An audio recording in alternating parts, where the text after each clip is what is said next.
Hi everybody, welcome, good afternoon, hope you're well. Thanks so much for joining us today. Delighted today to be joined by Jo Causon, who's the CEO at the Institute of Customer Service. Hi Jo. Hi Dan, hope everything's well this afternoon. Everything's really well, thanks so much for asking. Hope you're well as well, everything on your side. All good.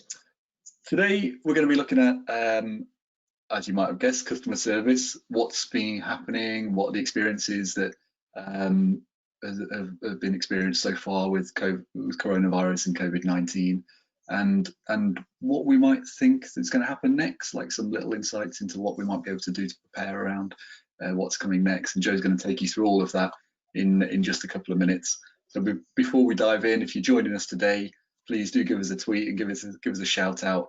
It's at CrowdControlHQ and at Institute of CS on Twitter. And obviously we'll get back to everyone that does give us a little shout out, and we're going to be doing a Q&A session at the end with Jo. So as we're going along, if you've got any questions, anything you want to dive into, please just submit those into the little question box you should be able to see on the screen, and we'll, as I said, we'll get to those at the end. So yeah, look forward to seeing those questions. If you've got any issues throughout the session, again, just submit those into the questions box, and anything that you want to explore further. So just confirm to me you can hear us, you can see us loud and clear. Hopefully you can see the screen. We're going to be sharing some slides today, so really important that you can see the slides. So got confirmation, Claire can see and hear you, see the slides. Thanks so much, great, all good. Thanks Grant, yes, can see. Thanks Fiona. Okay, we're looking good. I think we're in a good place. So I just got one thing I want to share with you today from my side. So if you're interested in learning more around how other organizations like yours are using social media in many different solutions, different ways, whether it's around customer service or sometimes marketing communications, come and join us at CrowdControlHQ's annual conference. It's an online event this year because of the coronavirus. Just go to crowdcontrolhq.com/inspired. And you can sign up and see all the guest speakers there, so go check it out. So that's all from me as we're getting started. So Jo, I want to pass over to you at this point for the main section of today's session. Brilliant, thank you so much Dan, and can I just say thank you to everybody who's kindly agreed to join us this afternoon. And as Dan said, what I want to try and do, and I want to try and make this as interactive as possible, but just share a few slides with you looking at where I think we've got to and what sort of kind of stage we're at and what we might be facing into in terms of the customer service environment. But please do submit your questions. I always feel a bit strange just talking to a blank screen, or Dan and I, just only two of us able to look at each other. So please do engage, and I will do everything I possibly can this afternoon to answer your questions and to hopefully make this an interesting session. So without I think it's worthy of trying to remind ourselves why customer service, oops, I've gone too fast, here we go, why customer service really matters. Dan, can you take me back one page? Is that possible? I just want to there we go. I have a cat as well, apologies. No, we're going forward, when we go backwards. This is a great start, here we go, let's go right back to the beginning. There we go. That's it, brilliant stuff, thank you. It's always good, isn't it? Don't you think it's always lovely that it's very human? You've got a cat, you know, yesterday I was full blown of something, and then I had people walking past and children turning up, and this is the virtual world we live in, I think, Dan. So it's all the perils of doing it live. It is. So, but back to the topic. Customer service, why does that really matter at the moment, and why has it mattered for a little while? So a few kind of key stats to share with people. Nearly 80% of GDP in the UK is generated from the service sector. Nearly 80% of our workforce are actually dealing or working with customers. And when you look at that, you realise just how important economically customer service is to the UK and what we do as professionals in this particular area. Now, one of the things I think I've always been challenged by, or many boards will come and ask me about, yeah, well, that's kind of nice, but it's a department, it's a function, it's somebody else's responsibility. The truth is, it's everyone's responsibility in an organisation. And the reason why that is so important is the economic value of great customer service. There's a couple of stats on this page that I'll just draw your attention to. £122 billion last year were lost to the economy, to the UK economy, through poor customer service. And that's the amount of time that you and I are either trying to repair things that have gone wrong in our own organisations, or something that a supplier has done, or indeed as customers, us trying to rectify our own problems or issues, that we might have with a water company or a mortgage or a telcos company. So 122 billion pounds. That's time not well spent, basically. So if you think about, if we can just try and improve that marginally, think about the efficiencies that would give back. So there's a big link between customer service and productivity. Also, as this slide shows, the Institute did a big piece of research 2 years ago looking at customer satisfaction and a return on investment. And we looked at three things. We looked at profitability, we looked at revenues, and we looked at what I would term capital return, or employee engagement and customer satisfaction. And the number that you can see there is 114%, and that is the amount of discretional effort, so higher revenues per employees. So what that's actually saying is where organisations have above average customer satisfaction, they have 114% higher returns in terms of capability and activity of employees.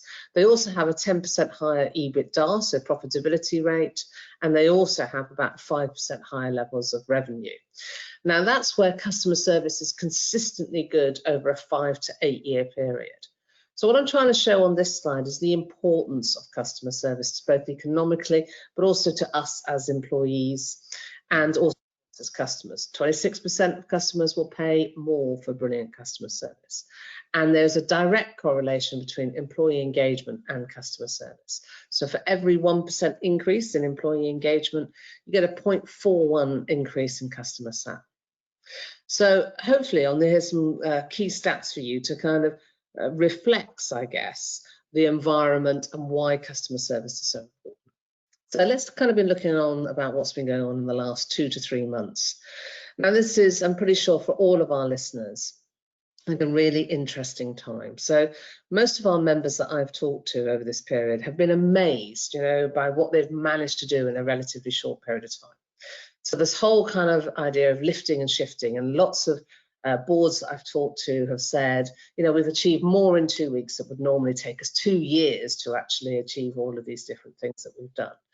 But it is a really challenging market that we are looking into. And what we have seen is essential services, the people that are absolutely keeping the lights on, the people that are actually making sure that our shelves are stocked, making sure that our inquiries are made, are customer service professionals. So in one way, this should be really, really good for the customer service profession, because hopefully we're recognising just how important the essential services of customer service actually are. So in lots of ways, it's a really great opportunity for us to really promote and drive forward the importance and the impact of customer service. On the other side of some of these things, we're clearly going to be starting to see higher levels of unemployment, and if not unemployment, certainly through furlough during this time. Now again, that's also an opportunity to think about how we're keeping our people engaged during that time when they're on furlough. So all of the kind of areas around training and development come to the fore. But it's certainly a more challenging environment that we are working in. Vulnerable customers that were never vulnerable have suddenly become vulnerable. So we're having to reframe what we mean by vulnerable customers and how we serve them. Certainly concerns around mental health and well-being. About 25% of our workforces generally have a challenge or have a mental health concern or issue at the moment. I'm suspecting that's likely to go up, not go down during this period. So thinking about how we manage aspects like that.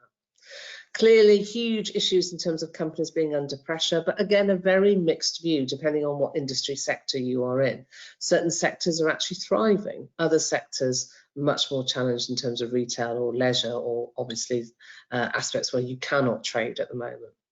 Remote working, lots of positives that we found from remote working, and particularly about the ability to be able to balance life. However, also some real challenges around making sure that we don't spend all our life on Zoom or all our life on Teams and going from back to back to back to meetings. So there's quite a lot of pressure around making sure that we're communicating effectively. Not sure what the economic landscape is going to be looking like, but it's not a positive one. So as we're thinking about that, that's certainly a challenge, not just for us as organisations, but for our employees and indeed our customers. So, thinking about how we're managing those aspects. Interesting area around information and who do I trust? Trust is a really, really important measure, and there's a clear link between customer satisfaction and also trust. So for those organisations that knock customer service out of the park, have 9s and 10s out of 10 for customer satisfaction, on average they have a 50% higher trust rating. So there's a great opportunity in terms of really thinking about what we're communicating, how we're communicating, and why we're communicating, and helping our organisations not to sell more things, but to actually listen very actively and to serve better, because that's a lot of the things that our customers are looking for, which requires us to think a bit differently about how we lead, and actually leading by example and doing the right thing has become a really big issue for organisations. But we have seen some amazing innovation. And only yesterday I was talking to a large retailer, and they were saying, how they're innovating in terms of payment terms, how they're innovating in terms of how they go about, cash. Will that really be a thing that still exists, or will that be something that actually disappears? How they're thinking about putting virtual sessions together in terms of, and many of us are now doing virtual health and well-being. Many of us are attending virtual, webinars like this, but also experiences as well. So thinking far more about how you create an experience virtually and in an inclusive way. But certainly much more around giving knowledge and advice. And where organisations are doing that, they're doing really, really well, because they're connecting appropriately to their customer base and sharing with their customer base.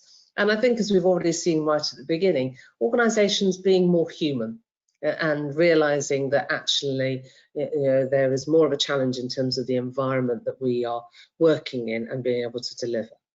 So I think that's some of the key things we're seeing in our current environment. Now, back in March at our conference, I launched something called The Importance of a Service Nation and Inspiring a Service Nation.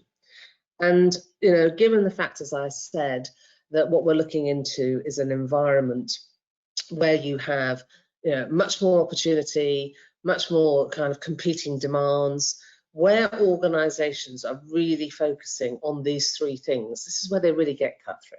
So thinking very deeply about what our purpose is as an organisation. Who do we serve? What drives us? We can't be all things to all people. So really focusing down on that, about what differentiates us, which leads us to the next question, which is around relevance. And this is always a hard question, but it's a really important question to reflect on. Who would miss us?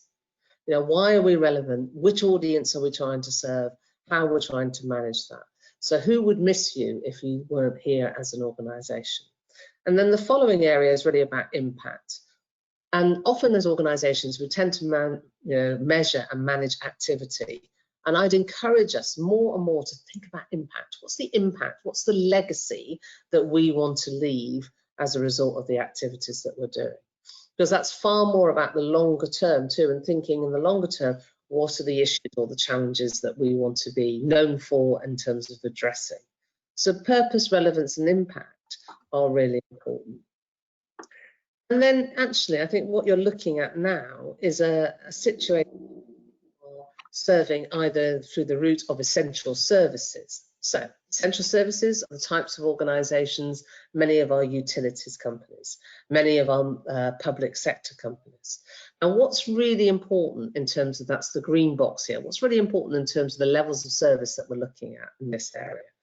Well, service has to be efficient, easy, convenient, right first time, and reliable.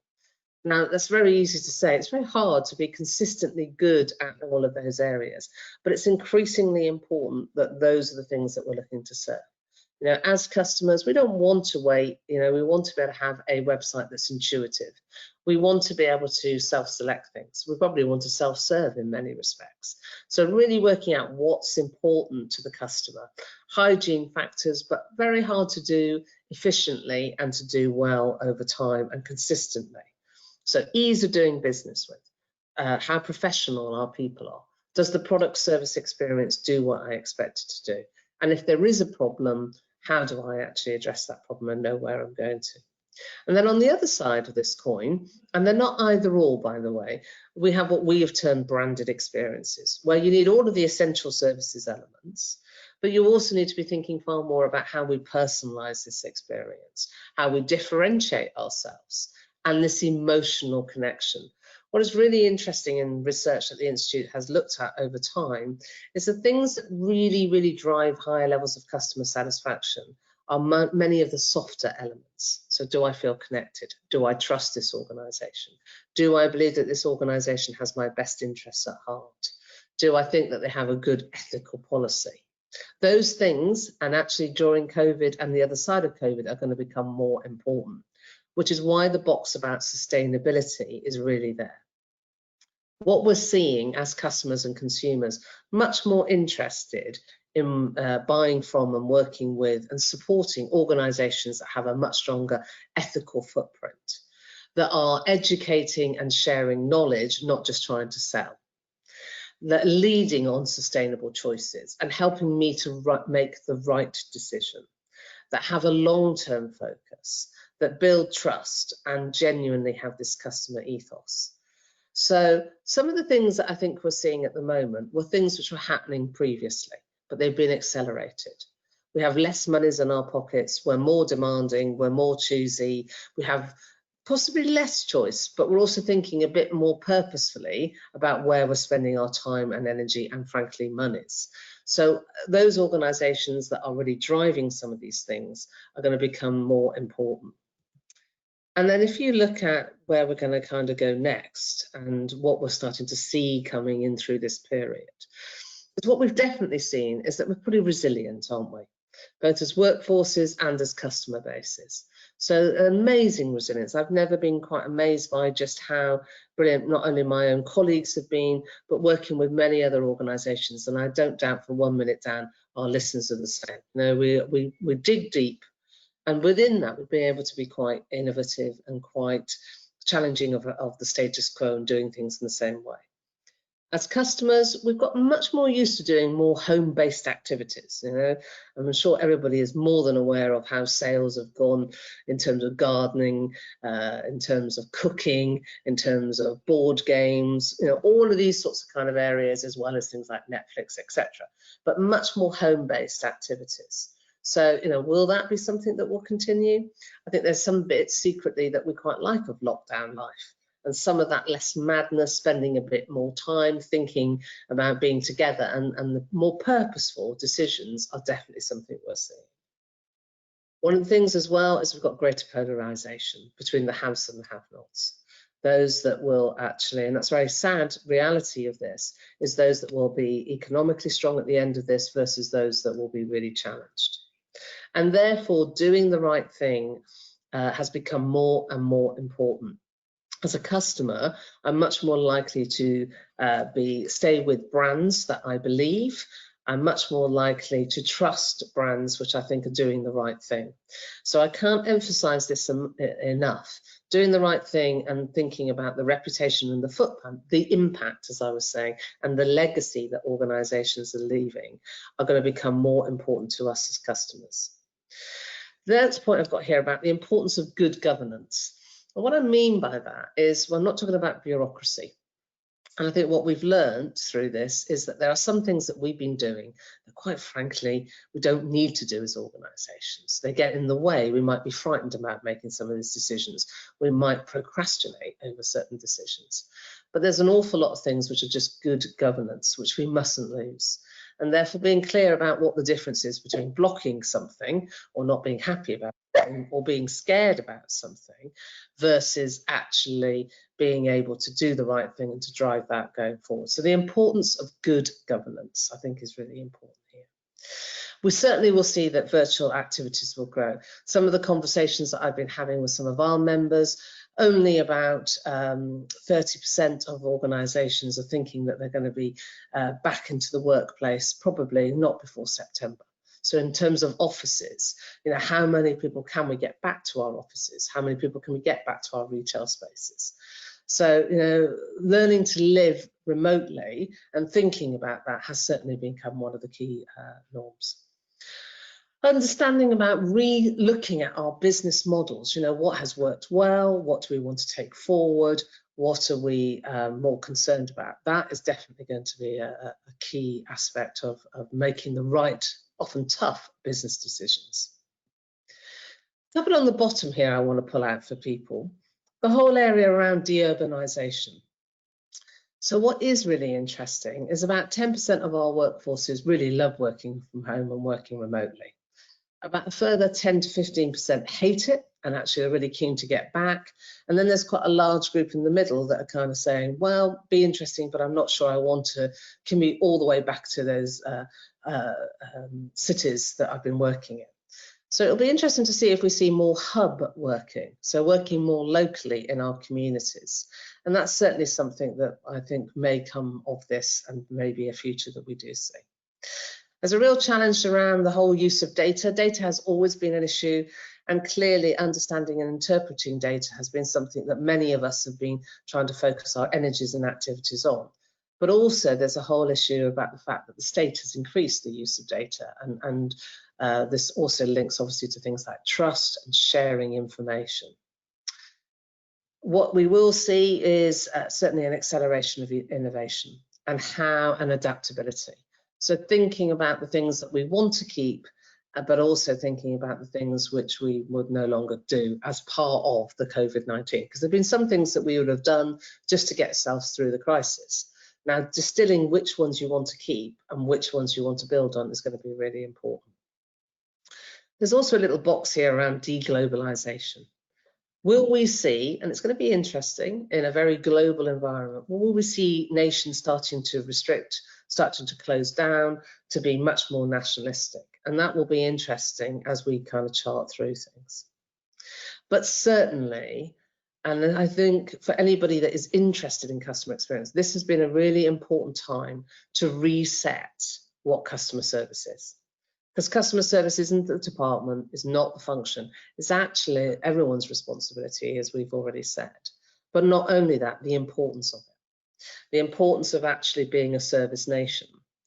And what is also interesting when I look at this is the balance between online and offline. And what you've seen is that anything that is transactional, anything that is probably non-emotional, then really online is probably one of the best answers.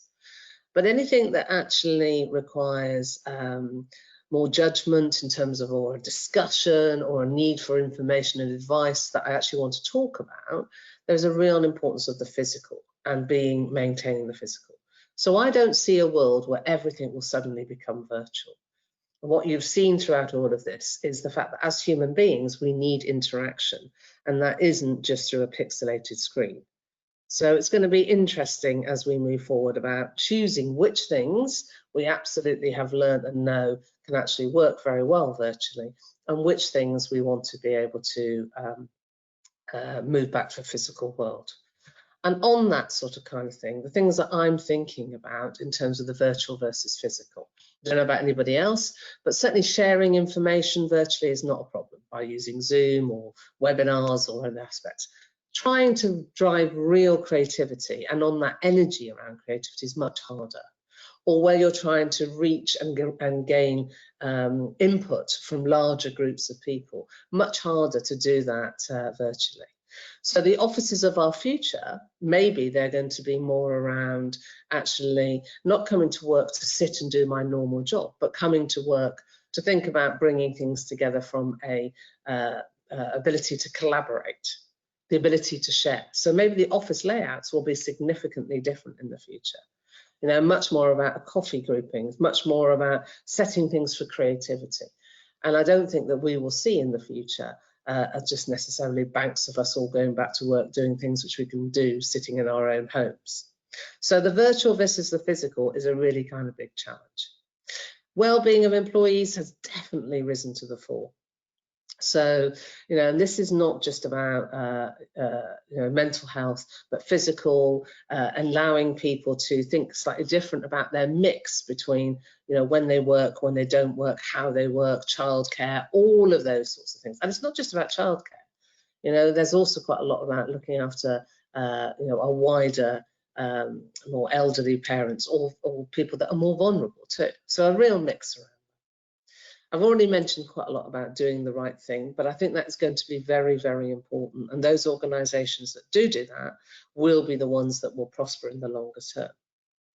And then I think there's a whole area about servicing. So, being helpful, being supportive. Again, if you look at the brands that during this period have really, really done that, have actually, I was joking with Dan, one of the large supermarkets, I now know how to refreeze certain cheeses. I know how to cut a chicken into 15 different ways to make sure that it lasts. All of these sorts of things, helpful hints and tips, have become quite a big aspect of that. So we feel more connected through learning things. The importance of knowledge and advice, that definitely has come to the fore, and there's trusted, you're a trusted source. And then thinking about when I return to the workplace, what does that kind of look like? We've seen plenty of blueprints and plans of people being able to be, funneled in a particular direction, go through this door, out through that door. But it's not just that. It's about thinking about what will be the fears, concerns, tribulations on all of our colleagues' minds. And how do we actually legislate for those? How much have we actually discussed this? And how are we building confidence will be increasingly important in terms of coming back to the workspace. Something I've personally learned throughout the whole of this is about honest and transparent communication. Making sure that we are really clear about what we're trying to say. Centralising a lot of the communication certainly has been very useful around that. Having experts to pick up on particular things, but also trying to be able to keep everyone consistent in terms of the messages that we're sharing. And honest and transparent are key things, and they link very heavily to doing the right thing. And by the way, that's not about just doing everything or being nice. That is absolutely not what I'm talking about here. But I am talking about being transparent, even when it is bad news, and working hard about how we do that and being clear about some of those messages. And then I've got two interesting slides here, hopefully for people, because what we have done is we've asked, this is 10 days old. So we've asked a series of customers, 1,000 customers, about whether their behaviour is changing. And I often find this quite fascinating because behaviour, customer behaviour, any behaviour takes quite a while to change. And actually for behaviour to change, we've got to want it. It's not something that, it's just even if something's forced upon us, we still will not necessarily react in a positive way to that. So behaviour has to be something that I am looking for. So here's a few kind of interesting stats. As I said, 10 days. We're going to rerun this actually, Dan, because it'll be interesting to see how our behaviours or our thoughts are changing. But about 35% of us are predicting that they're going to spend less in the future. There's some interesting things, 71% of us are more likely to visit places which we feel are adhering to those guidelines. So doing social distancing, making it clear, making sure there's good signage, making sure that the hand sanitizers are there, that people are being supportive, and making sure that we follow. So there's a really big bit about giving confidence and demonstrating as organisations and for our customers that actually we are taking things seriously and will be taking things seriously. About 64% are still concerned about particularly returning to shops and leisure centres, so how that's going to be, social distancing, all of those sorts of kind of areas around that. Now there's a big link between what customers want and what their expectations are too of customers, of organisations. And nearly 50% of customers are saying that actually they want organisations to look after their employees. So they care deeply about how an organisation treats their employees. Is there enough PPE?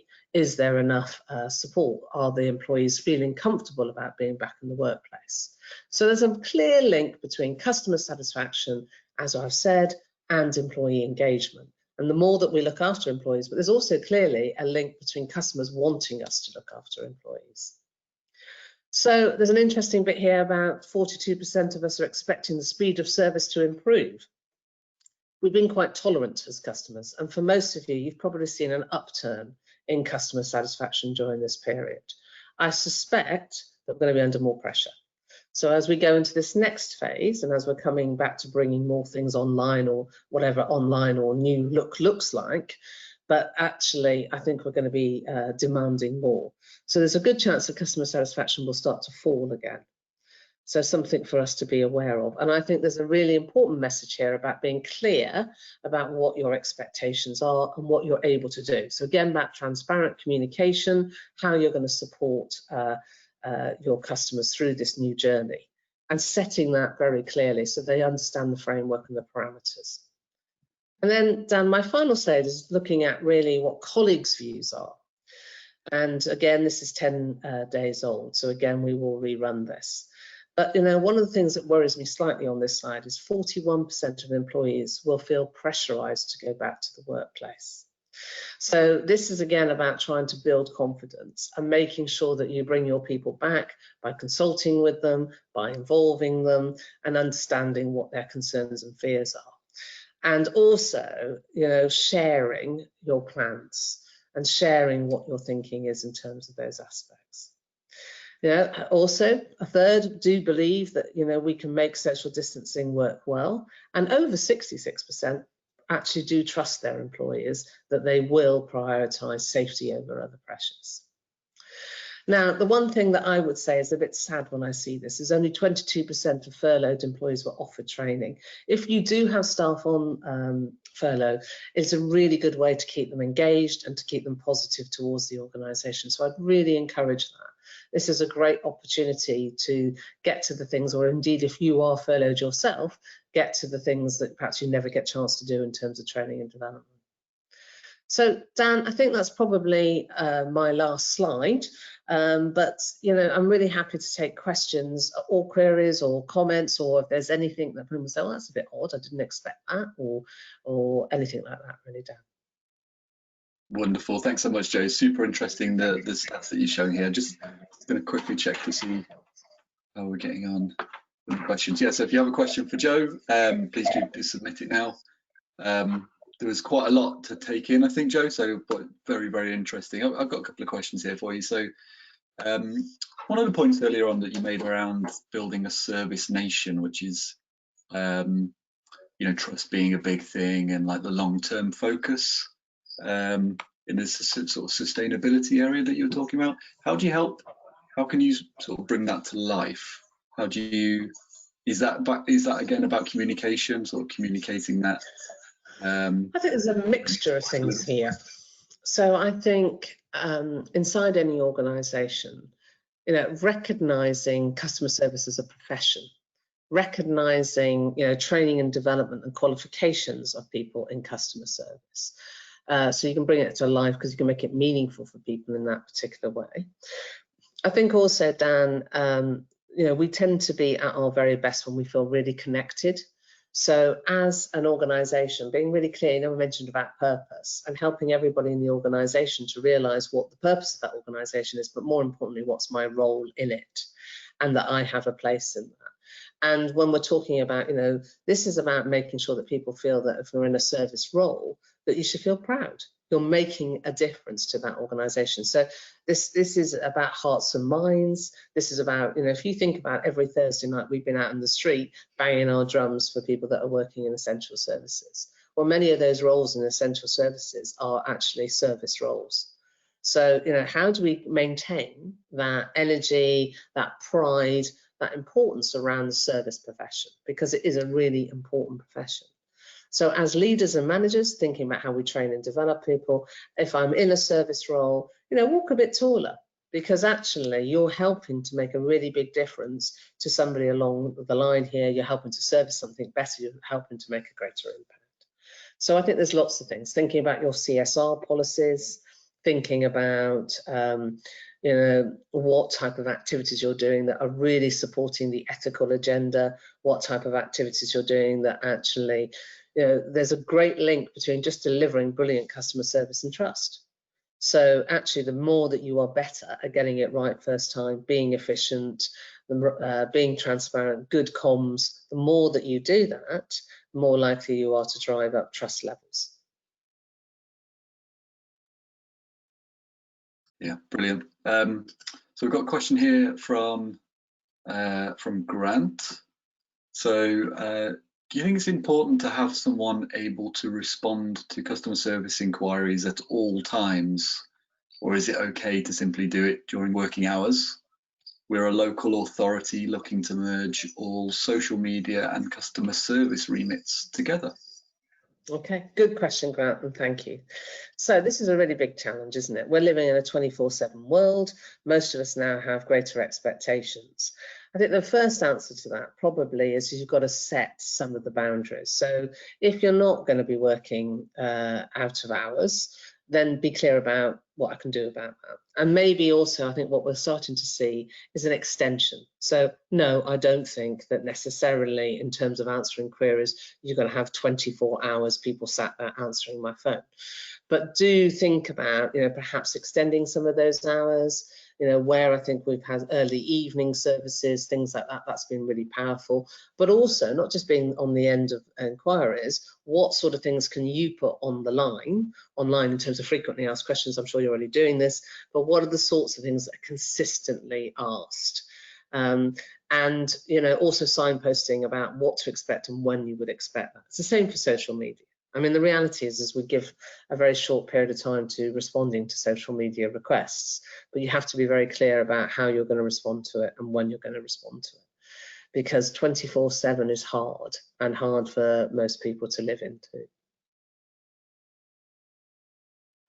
Yeah, fantastic. Yeah, I would echo that as well. The 24/7 thing, when it comes to social media, as long as you're clear up front about setting people's expectations so they know it's not 24/7, and you can even put this on your social media page or on your profile, just indicate, we're monitoring this channel from 8 until 6 p.m, something like that. People understand that it won't be an immediate response if they're sending it at 9 p.m. at night or something. So just setting people's expectations just goes a long way, I think. Yeah, definitely. So another question from Fiona. Great webinar, thank you. Yeah, thank you, Fiona, for joining us. The question is, what are your top 3 tips for businesses as they enter the next COVID-19 phase? Okay, really good question, Fee. So I think the first question is just try and breathe a little bit. I know that sounds a bit odd, but we've gone through a really intense, you've had all of your people working very intensely, but probably a bit tired and a bit shell-shocked by what they've had to do. So I think there's a little moment of just pause, reflect. So the first tip I would have, pause, reflect, and think really hard about what the things have been good that you've learned through this process. So what would you want to keep? What would you want to stop doing? Because actually it's been a nightmare and you don't want to do it in this particular way. And what sort of things would you like to start doing? So the first thing for me is pause and think. I guess the second thing is really around, engagement. So engaging your employees as part of this. So ask your employees, what's worked well for them? What hasn't worked so well? What is, so that you can get a really kind of strong sense of how things are working. And then, of course, your customers. So resetting your conversation with the customer. Now, as customers, we've got used to queuing these days. We're great British with queuing outside our supermarkets and everything else. I'm not suggesting that when it's pouring with rain down, we'll continue to want to do that. But I do think it is quite interesting about honest to honest communication. So being really clear in your communication about what you can, it's what you were saying, Dan, about social media. It's the same in any other form. Look, this is what I can deliver on. This is what I can't deliver on. This is why. So explanation, and work hard at the explanations, and connect to that, work hard at servicing rather than selling. So pause, reflect, move forward on what you want to move forward on. So keep those things going. Engage your employees to help with that process. And I don't want to use the word re-educate, but reposition your offering to your customer base on the lines of what you can and what you cannot do. Over-promising gets you into a lot of messes. Being realistic and sharing honestly what you can and cannot do with your customer base is something I would strongly advise. Hope that helps, Fee. Sounds like good advice. Got another question here from Tanya. On the last slide, the colleagues' view, how many people were surveyed in this? 1,000 colleagues. So there's 1,000 colleagues, and I think it was, did you say it was 1,000 in the customers' views as well, the previous? We always try to do a significant number so you get a statistically robust response. And it will be interesting to see how that's moved. So that, as I said, 10 days ago. So we're going to rerun it, and because I would hope that we might get less. I hope we have an increase in positivity as we hopefully see organisations starting to grapple with this. I think one of the things I would say around the whole kind of employee engagement, I think for the first time probably ever, you know, senior leaders, we are all sitting here grappling with some of these issues. We don't necessarily have the answers. So helping our people to live in ambiguity and to kind of test things and move forward, and also having the guts sometimes to say, you know what, we tried this, it didn't work. One of the things I thought was brilliant was when Greggs said they were going to open all their stores, and this was a couple of weeks ago, 2 or 3 weeks ago. And then they realised, actually, because of all the social media activity, that they'd have hundreds of people queuing around the block and not social distancing and everything else. And he said, no, we can't do that. We can't operate in that way. So actually, let's have a rethink, and we'll come back to you. And I think sometimes that's about being brave, about kind of saying what we can and what we cannot do, as I was saying, but realising that you might make one decision, but actually things move and change, and that's okay. But I think you need to be transparent to your people about that, and also you need to be transparent to your customers about that, Dan. Yeah, no, brilliant. Actually, I do remember the Greggs announcement, and I had the same thought myself, because it was one that I used to when I was going into the office every day. I might nip in, and the shop itself was very small, and there was always a queue, and that was without the social distancing. So yeah, I had the same thought, and it's really refreshing, I think, to see sort of senior leaders of brands come out and just say, actually, you know what, we're going to change our mind because it's the right thing to do. Could you name any brands, Jo, who you think have done a particularly good job throughout the coronavirus crisis? So if I think again about the membership and also about people that have said to me that I think they have done well and that we have seen have done well, interestingly, in a lot of cases, it's been quite well-established brands. So people like more older brands like Marks and Spencer's, they've come up quite a lot in terms of being able to continue to deliver. They've kept a lot, but I think they've kept of their estate over 200 of their shops open because they've got food halls. They've certainly come back quite well. People like Sainsbury's have also come up quite highly, and also people like Tesco's. So again, organisations in the first bit of this, which was about really thinking about how can we sort some of the logistics out, so the queuing, the hand sanitising, all of those things. How can we engage in regular and good communications consistently from the chief exec of that organisation? Also where organisations have supported other causes, so doing those sorts of things. So certainly the supermarkets, more broadly, did a pretty good job. Certain sectors became under more pressure. So if you think about, and also about behaviour, so a couple of brands that clearly didn't cover themselves in glory right at the beginning, Wetherspoons, going out and pretty unpleasant messaging, but also how it was delivered. And what I'm clear about is that we've all got to make tough decisions. Every business is going to have to make tough decisions, and unfortunately, that will lead to furlough and also redundancies. There's no doubt about that. But how you do that is really important, and I think we can learn from that. Richard Branson again didn't do himself any favours. So it's where the brands have been authentic, where they've communicated, where they have been genuine. Those are those organisations that frankly have served themselves better. And as I've said, a couple of those have been more of the established brands. Yeah, brilliant. So I'm just going to check to see if we've got any last minute questions, but I think there could be a wrap, Jo. So actually one more final question from me, I guess. So in your experience at the Institute of Customer Service, what are your feelings? Do you kind of recognise the stats here on the screen? Are you all like ready to go, get back into the office, get stuck in, or happy to be working at home like we both are today? That's a really good question, Dan. So we're very fortunate at the Institute. Half my workforce were always remote, and when we had to leave London, which was 12 weeks ago, we lifted and shifted really, so we were able to take everything there. And I will genuinely ask my colleagues how they are feeling about things. And I think hopefully none of them will feeling pressurised to go back to work. That would be a disaster, and hopefully they don't feel that. I've been very open with my colleagues, and I've said we're certainly not going back to our London office. That, you know, the earliest we would even consider going back would be probably July, August time. But I will actually consult them and see how we're doing. So we've definitely said we're not going back before the end of June. And I think what are my colleagues, what are our concerns? The most important thing is keeping our people safe. So, you know, I'm pretty convinced that actually in the office environment, I can keep them safe. Some of the transport issues we need to think about, particularly if we're going back to a city.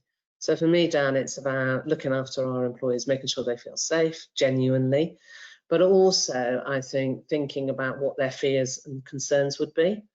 And, you know, I have a famous phrase, if I'm not going to do it myself, why would I expect somebody else to do it?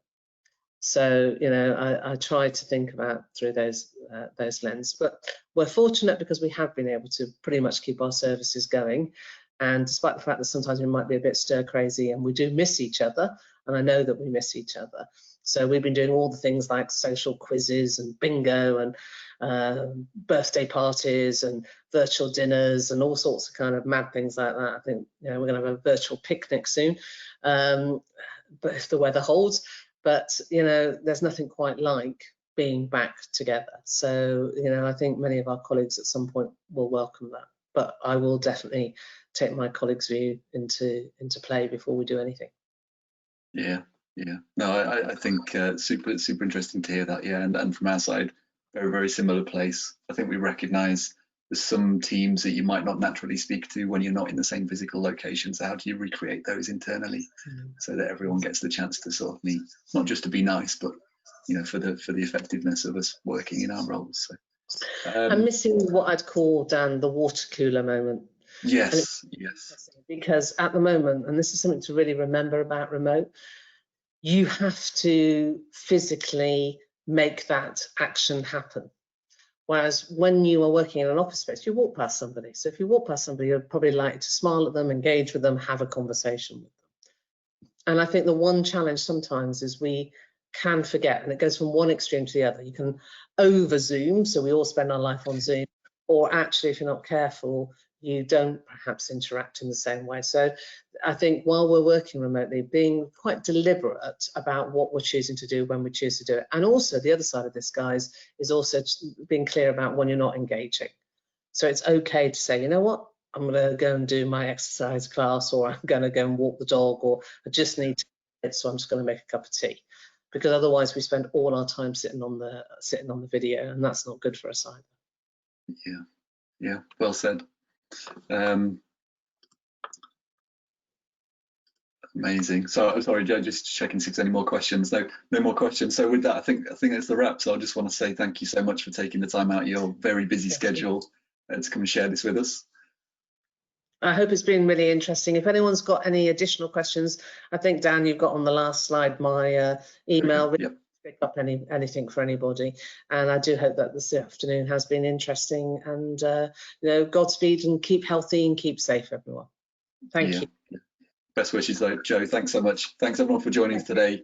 Take care, and hope to see you again soon. Cheers. Thanks.